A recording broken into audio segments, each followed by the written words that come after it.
And if you look legislatively, by far, legislatively, the biggest accomplishment was the reconciliation bill that President Trump signed on July 4th. Now, it's interesting.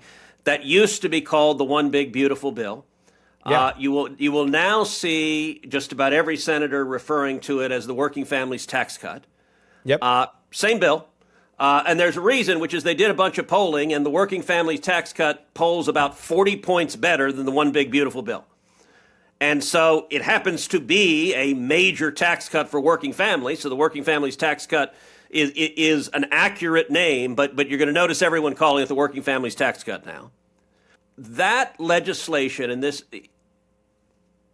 no hyperbole, has more conservative victories in it than any bill that's ever passed into law, I believe, in the history of the Republic. Let's break it down.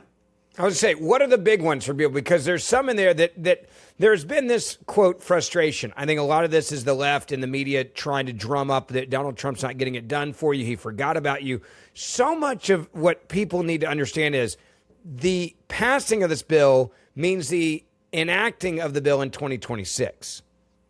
Yeah, many of the provisions go into effect in 2026. You're going to start seeing the real benefits in the economy kicking in force in 2026. All right, look, the Working Families Tax Cut, the biggest element of it was extending and making permanent the Trump tax cuts.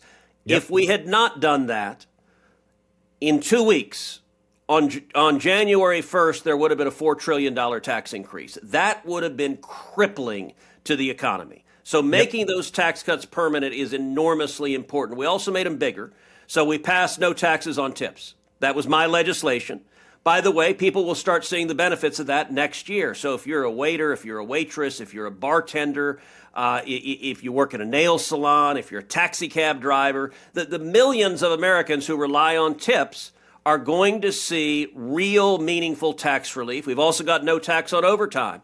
Millions of Americans who earn a significant portion of their income on overtime, that's now tax-free. No tax on Social Security for the millions of seniors at home relying on Social Security. All three of those are going into effect in 2026. All three of those are going to provide really meaningful relief. What else do we have? You look at the investments that we have. Over $100 billion in securing the border. So Trump is enforcing the law. That was critical. That produced the immediate drop. And now we provided the funding to build the wall, to put in technology, to hire Border Patrol, to hire ICE, to invest in law enforcement. All of that is designed to make these massive improvements stick